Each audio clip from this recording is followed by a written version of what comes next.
Hello दोस्तों, आप सभी को नमस्कार। हमारे official YouTube channel Nishant GS research centre में आज ही हमारा अलजेब्रा का क्लास 2 है और हम लोग एक्सरसाइज 3A पे बात कर रहे हैं। हमने जो है क्लास 1 आपको पढ़ा दिया है एक्सरसाइज 3A का, और ये जो हम लोग पढ़ रहे हैं ये डॉक्टर मनोहरे राइटर की जो बुक है उस बुक से हम लोग टोटल चीज़ों को कवर कर रहे हैं। तो आप सभी लोग हमारे साथ बने रहिए और ज़्यादा से ज़्यादा इस वीडियो को शेयर कर दीजिए, और चैनल पे अगर नए हैं तो चैनल को सब्सक्राइब कर लीजिए। तो मैं आपको 3A आज बताने वाला हूं, और 3A का पार्ट 2, और इसमें मैं आपको कुछ चीज़ों को के बारे में मैं आपको पहले बता देता हूं। जैसे हम लोग इसमें क्या पढ़ने वाले हैं आज, तो सबसे पहले ये जान लीजिए कि जिन चीज़ों पर आज हम लोग बात करेंगे, सपोज दैट्स यहाँ पे दो इक्वेशन है, a1x प्लस b1y और प्लस c1 बराबर क्या है, 0 है। ये हमारे पास पहला समीकरण है। और इसी प्रकार से a2x प्लस b2y और प्लस c2 बराबर क्या है, 0 है। ये हमारे पास दूसरा समीकरण है। तो अगर मान लीजिए हमारे पास दो समीकरण कुछ इस प्रकार से दिए गए हैं, तो आपको ऐसे प्रश्न पूछेगा कि ये जो दोनों समीकरण हैं क्या एक दूसरे के समांतर हैं, समपाती हैं, या एक दूसरे को किसी बिंदु पर प्रतिच्छेदित करते हैं, ये बताइए। तो आप कैसे बताएंगे इन सब चीज़ों को, तो उसके लिए मैं आपको कुछ बातों को मैं बता देता हूँ। तो देखिए, ये जो x का गुणांक है समीकरण 1 में और समीकरण 2 में जो x का गुणांक है, इसमें हम लोग क्या ले लेते हैं, a1/a2 का हम लोग रेशियो लेते हैं, और इसमें लेते हैं b1/b2 का रेशियो। सबसे पहले मैं आपको यही बता रहा हूँ, अगर ये दोनों रेशियो आपस में बराबर नहीं है तो जानते हैं इसका आंसर जो होगा, इसका आंसर होगा रेखाएं एक बिंदु पर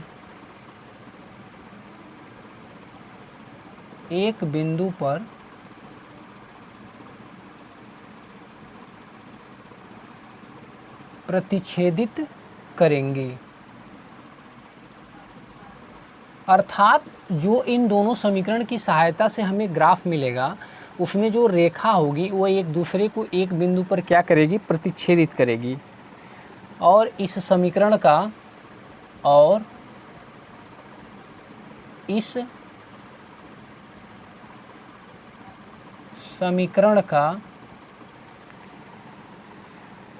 अद्वितीय हल होगा।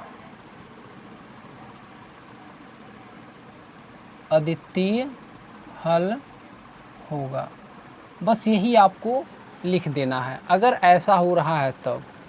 अगर हम नियम नंबर 2 का बात करें तो उसमें क्या हो सकता है, अगर हम लोग कंपेयर करते हैं a1/a2 बराबर b1/b2 और बराबर c1/c2 अगर ऐसा है तो इसका आंसर होगा रेखाएं एक दूसरे के समपाती होंगी। रेखाएं एक दूसरे के समपाती होंगी तथा अपरिमित रूप से अनेक हल होगा। अपरिमित रूप से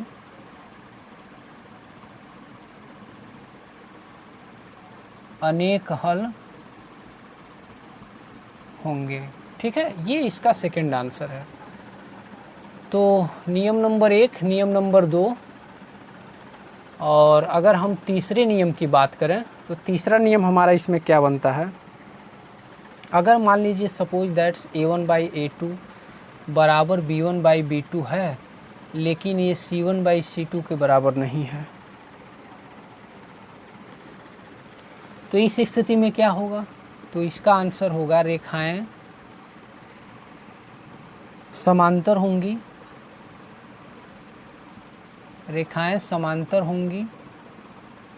तथा कोई हल नहीं होगा तथा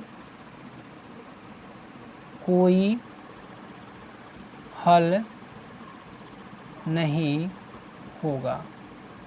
मतलब अगर ये कंडीशन है A1/A2 बराबर है B1/B2 के, लेकिन बराबर नहीं है C1/C2 के, तो रेखाएं समपाती होंगी। समपाती का मतलब एक दूसरे के ऊपर जो हमारा जो रेखा बनेगा, जो ग्राफ बनेगा, वह दोनों रेखा एक दूसरे के ऊपर, ऐसा प्रतीत होगा कि एक ही रेखा है, ऐसा होगा, और इसका कोई हल नहीं होगा।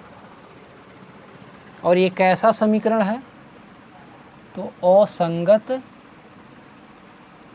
युग्म समीकरण है। ये भी पूछ सकता है कि कैसा समीकरण है, तो अगर ये फॉलो कर रहे हैं आप ऐसा कंडीशन, तो इसका क्या होगा? असंगत युग्म समीकरण होगा। अब इसी पे आधारित कुछ आपके सवाल दिए गए हैं। अब उन सब सवालों पे हम बात करते हैं। जैसे मैं एक सवाल अगर लूँ यहीं पर, जैसे यहाँ पे लिख रहा हूँ, ये एक समीकरण दे दिया है। पहला सवाल है 5x - 4y + 8 बराबर 0। दूसरा समीकरण है 7x + 3y, 7x + 6y है, 6y और -9 बराबर क्या है? 0 है।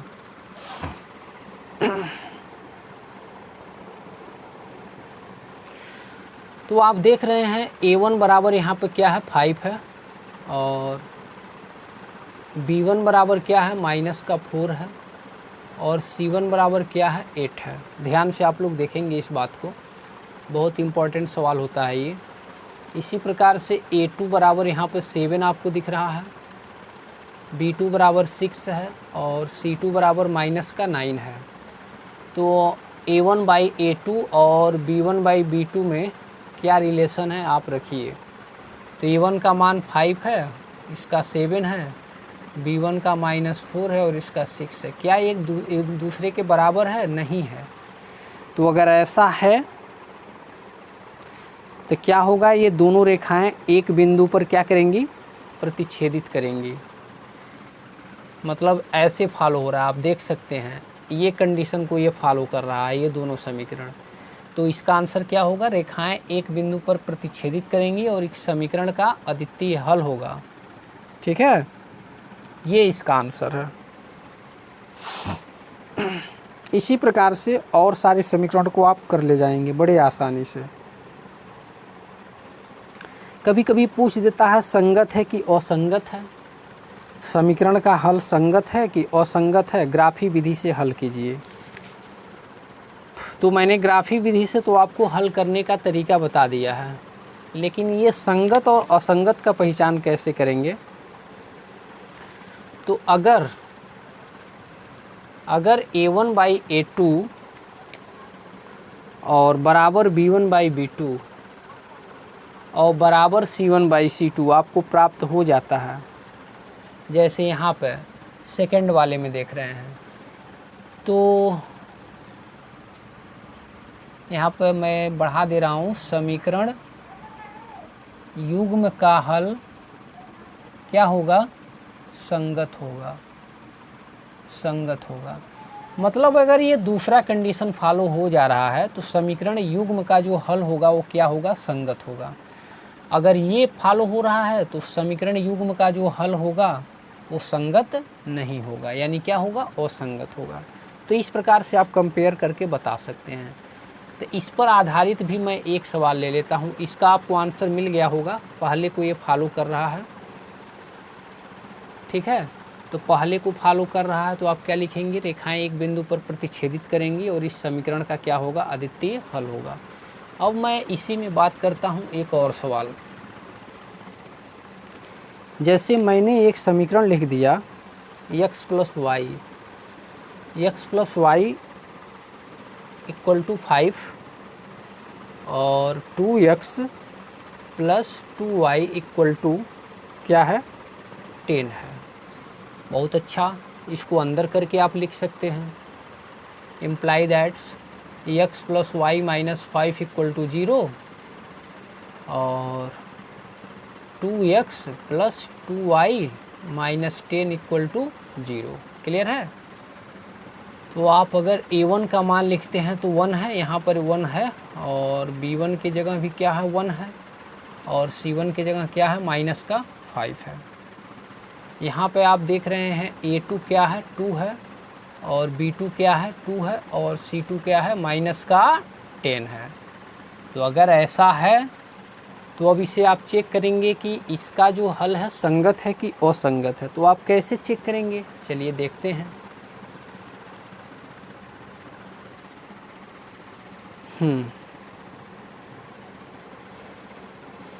तो इसको चेक करने के लिए हम लोग क्या करते हैं,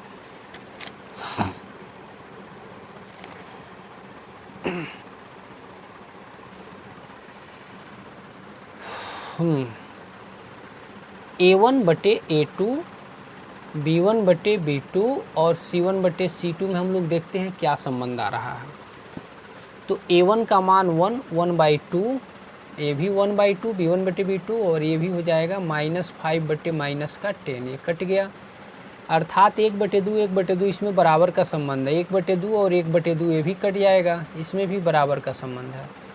अर्थात a1 बटे a2 बराबर मिला b1 बटे b2 बराबर मिला क्या c1 बटे c2। तो यदि ऐसा है तो आप देख सकते हैं कि इसको फॉलो कर रहा है सेकंड वाले को। तो क्या लिखा जाएगा, रेखाएं एक दूसरे के संपाती होंगी और अपरिमित रूप से अनेक हल होगा, और इस समीकरण युग्म का जो हल होगा वो क्या होगा, संगत होगा। तो अगर आप इन 3 बातों को बहुत अच्छे तरीके से स्मरण कर लेते हैं तो हमें लगता है आप इससे रिलेटेड सवाल सॉल्व कर लेंगे। तो आई होप आपको ये समझ में आ गया होगा मैंने क्या आपको बताया।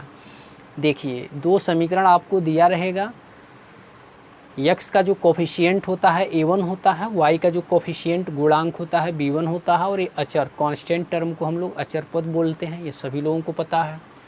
तो 2 समीकरण ऐसे दिया रहेगा तो आपको a1 b1 c1, देखिए जैसे मैंने आपको बताया ना, यहाँ पे x का जो गुणांक है वह a1 होता है, y का जो गुणांक है कुछ नहीं है, तो एक तो ऑलरेडी छिपा रहता है ना हर नंबर में। अगर कोई भी संख्या हो तो उसमें एक हमेशा छिपा रहता है, इस बात को आपको समझना होगा। तो यहाँ पर एक ऑलरेडी है, यहाँ पे एक ऑलरेडी है, तो a1 b1 और ये हो गया c1। मैंने इसे अंदर करके लिख दिया। अंदर क्यों लिखा, क्योंकि मैंने समीकरण आपको अंदर लिख करके ही तो बताया है, कोई बात नहीं। यहाँ पर देखिए a2 b2 और ये हो गया c2, अंदर मैंने करके लिख दिया।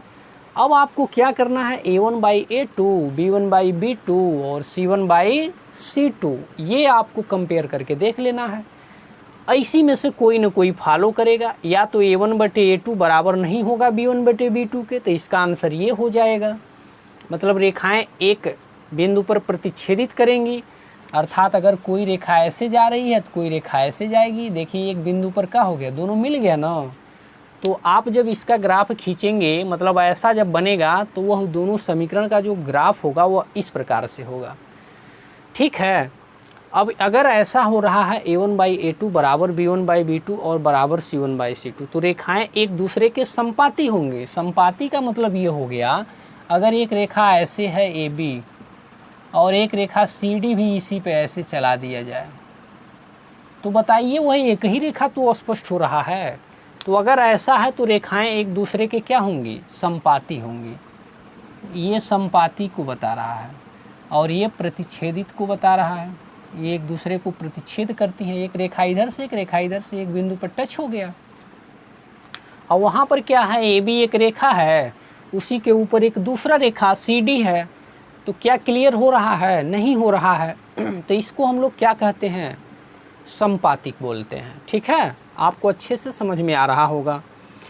a1/a2 बराबर b1/b2 not equal to c1/c2 है, तो रेखाएं एक दूसरे के समांतर होंगी। मतलब जब आप ग्राफ खींचेंगे तो एक रेखा ऐसे होगा और दूसरा रेखा, मान लेते हैं एक रेखा AB है और दूसरा रेखा क्या मिलेगा आपको, CD। एक दूसरे के समानांतर, एक दूसरे के पैरेलल रेखाएं मिलेंगी। समझ में आ रहा है? अगर समझ में आ रहा है तो बहुत बढ़िया है। ठीक है, तो ऐसा जो होगा तो रेखाएं एक दूसरे के समान समपाती होंगी, तो उसका जो समीकरण युग्म का जो हल होगा वो समपाती होगा। और रेखाएं जब एक दूसरे के समांतर होंगी तो जो समीकरण युग्म का हल होगा वह असंगत होगा। क्लियर है? तो ये है आज का टॉपिक, तो इसे आप लोग अच्छे से क्लियर कर लीजिएगा।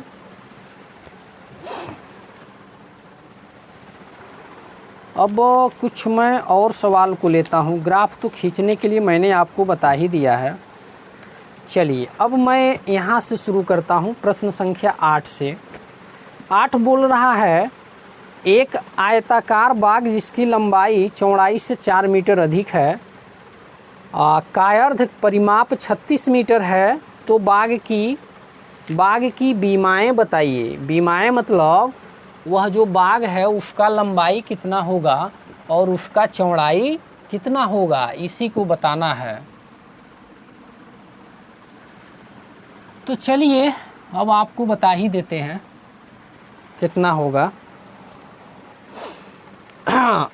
एक बार फिर से मैं पढ़ रहा हूँ। एक आयताकार बाग जिसकी लंबाई जो है चौड़ाई से 4 मीटर ज़्यादा है, तो अगर चौड़ाई मैंने मान लिया x है, तो लंबाई क्या हो जाएगा, उससे 4 मीटर ज़्यादा हो जाएगा। क्लियर है? अब क्या कह रहा है कि अब ये बोल रहा है कि इसका जो अर्ध परिमाप है वो 36 मीटर है। अच्छा, एक आयताकार बाग जिसकी लंबाई जो है चौड़ाई से 4 मीटर ज़्यादा है, तो चौड़ाई अगर x है तो लंबाई ये हो गया। अब हम लोग पढ़े हैं आयत का परिमाप।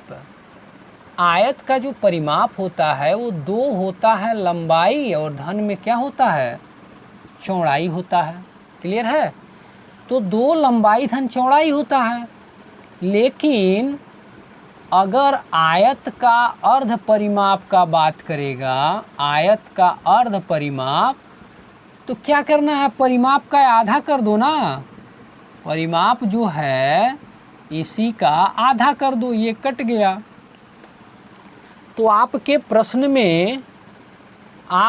प्रश्न से ये अर्ध परिमाप दे दिया है 36, तो क्या बचा, 36 2 से 2 कट के लंबाई धन में क्या मिला, चौड़ाई न मिला। तो 36 बराबर ये जो लंबाई है, लंबाई कितनी है, x धन 4 है, और चौड़ाई कितनी है, चौड़ाई कितनी है, x है। तो x और x मिलके कितना हो गया, 2x, और ये 4 इधर आके घट गया तो कितना हो गया, 32 हो गया।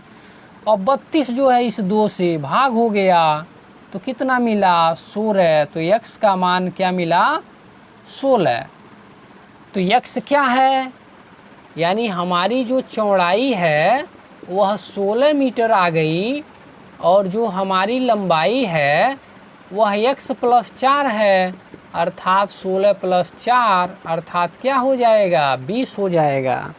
तो इसका जो आंसर निकल के आया वह क्या आया है, तो लंबाई आपको मिल गई है 20 मीटर और चौड़ाई मिल गई है 16 मीटर। तो यह जो मैंने आपको लगाया है यह एक चर में लगाया है। आप देख सकते हैं यहाँ पर सिर्फ मैंने स्पेशल x का यूज करके लगाया है, लेकिन इसी सवाल को आप 2 चर में भी लगा सकते हैं। कैसे लगा सकते हैं तो उसको भी मैं आपको बता देता हूँ।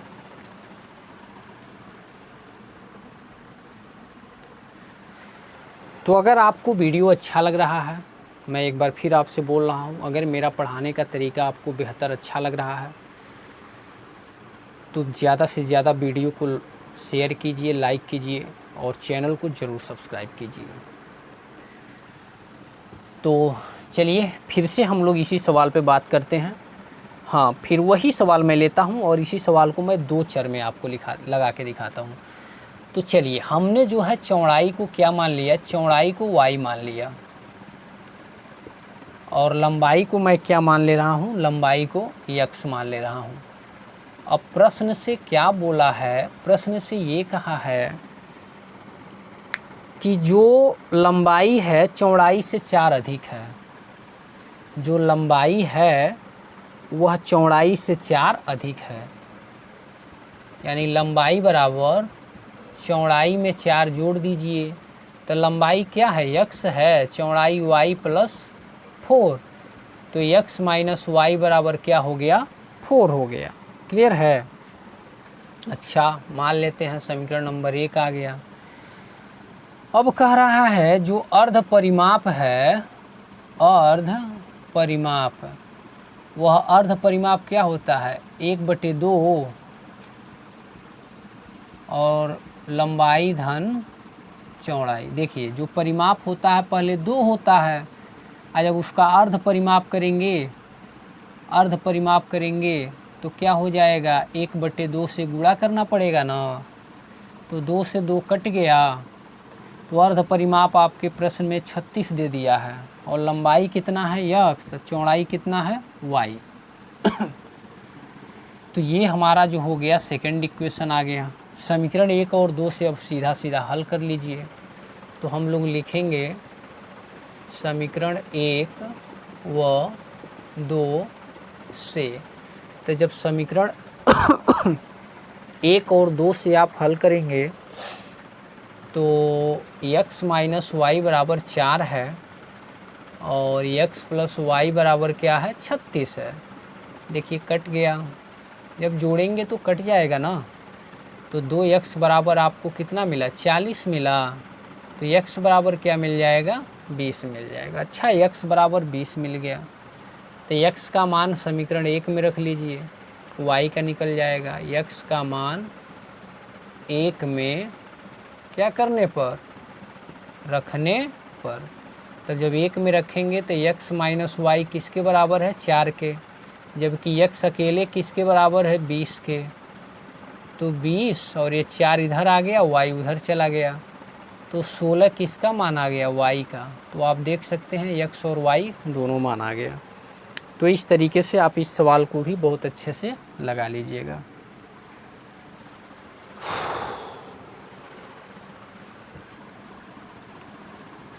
तो आप चाहे तो एक चर में भी लगा सकते हैं, आप चाहें तो 2 चर में भी लगा सकते हैं, लगाने के कई तरीके हैं।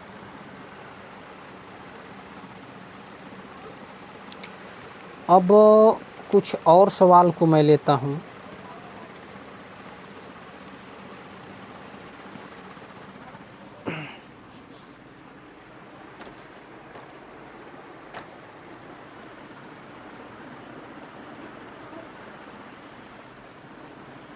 तो इसका हम लोग ये वाला प्रश्न लेते हैं, और ये बहुत ही बेहतरीन प्रश्न है। और इसमें ये बोला गया है कि ये जो आपके पास 2 समीकरण दिख रहा है, ये इसमें ये बोला गया है 2x प्लस वाई बराबर 4 है और एक 2x माइनस वाई बराबर 4 है। इसमें ये कहा है कि इन दोनों समीकरण की सहायता से जो ग्राफ बन रहा है उसको खींचिए, और जो दोनों रेखाएं एक दूसरे को किसी बिंदु पर जो प्रतिच्छेदित कर रही हैं, तो उनसे बना जो छायांकित भाग है उसको, मतलब उससे बना जो क्षेत्रफल, मतलब एक तरह से हम ये कह सकते हैं उस जो दोनों कर्व होगा, जो दोनों रेखाएं होंगी, उससे बने एरिया को छायांकित कीजिए और उसका क्षेत्रफल भी आप निकालिए। तो कैसे निकाला जाएगा, तो इसके लिए देखिए,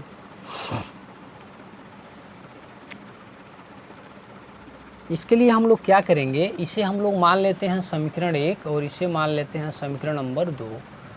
तो मैंने आपको बताया होगा पहले, समीकरण 1 से, समीकरण 1 से जो y का मान मिलेगा वो 4 माइनस 2x मिलेगा। क्लियर है। तब y के लिए ग्राफ हो जाएगा, क्या करेंगे हम लोग, y के लिए ग्राफ के लिए सारणी पहले बना लीजिए, टेबल।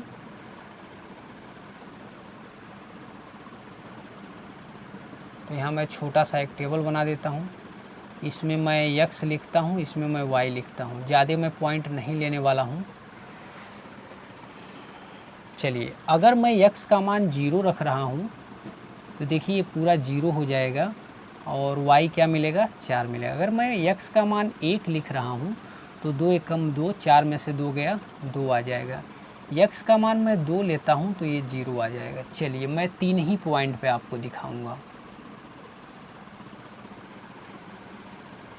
तो अगर आप चाहें तो यहाँ पर थोड़ा सा ऐसे भी बना करके यहाँ पर आप a लिख सकते हैं, b लिख सकते हैं और इसमें आप क्या लिख सकते हैं, c। मतलब a बिंदु के निर्देशांक 0, 4 और b बिंदु के निर्देशांक हो जाएंगे 1 और 2 और c बिंदु के निर्देशांक, ये c है, आप उसे 6 मत समझ लीजिएगा, ये c बिंदु के निर्देशांक 2 और 0 हो जाएगा। क्लियर है। अब इसी प्रकार से समीकरण 2 से y का मान निकाल लीजिए। y बराबर क्या हो जाएगा, 2x माइनस 4।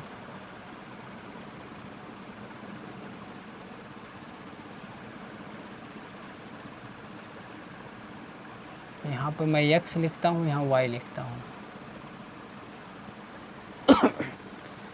यह a वाला पॉइंट हो जाएगा b और ये c।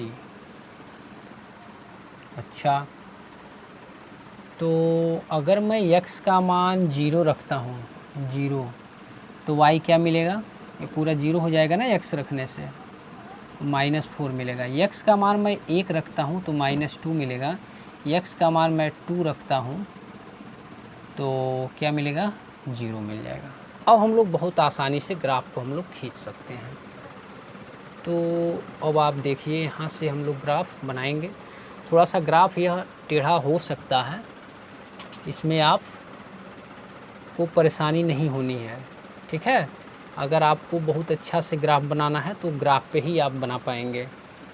तो ये धनात्मक होता है 1 2 3 4 5, -1 -2 -3 -4, 1 2 3 4 5,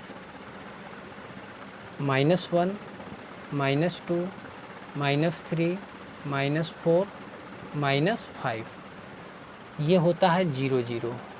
इधर सभी दूरियां धनात्मक होती हैं, ऊपर साइड में धनात्मक, ऋणात्मक और नीचे ऋणात्मक।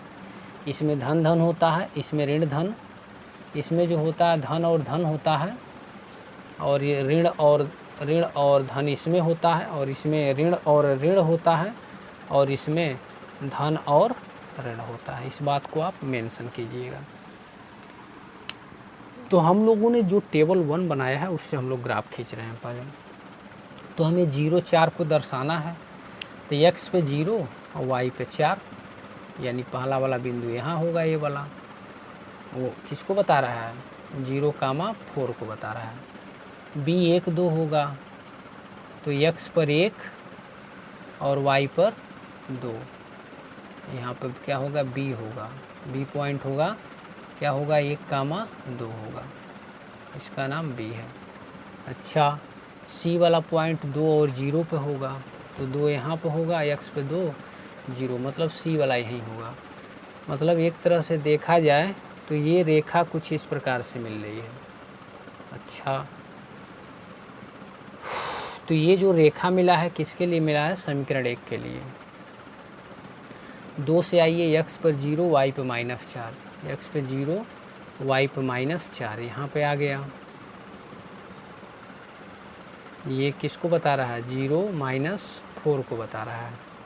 इसका भी नाम क्या है, a है, या इसका नाम बदल दीजिए, इसका नाम p कर दीजिए, इसका नाम q, और इसका नाम क्या कर दीजिए, r कर दीजिए। तो ये जो पॉइंट मिला है p पॉइंट मिला है।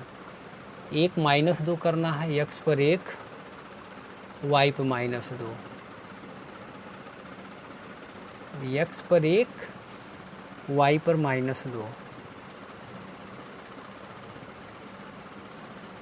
अच्छा, x पर 1 और y पर -2।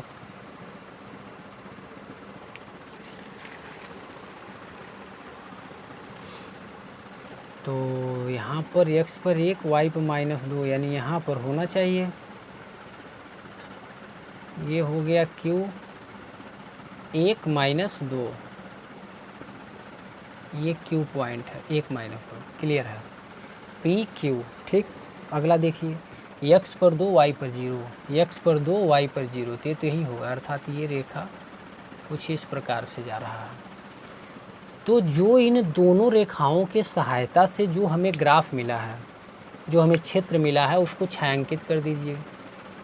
अब ये सारा भाग हमने छायांकित कर दिया, ठीक है। अब इसी का हमें क्या निकाल लेना है, ये जो छायांकित भाग है इसी का हमें क्षेत्रफल निकाल लेना है। तो मैं आपको अलग से दिखा देता हूँ, मैं आपको यहीं पे लिख देता हूँ, छायांकित भाग कौन सा है, ए सी पी का क्षेत्रफल। तो त्रिभुज का क्षेत्रफल क्या होता है, 1/2 आधार गुणे ऊंचाई।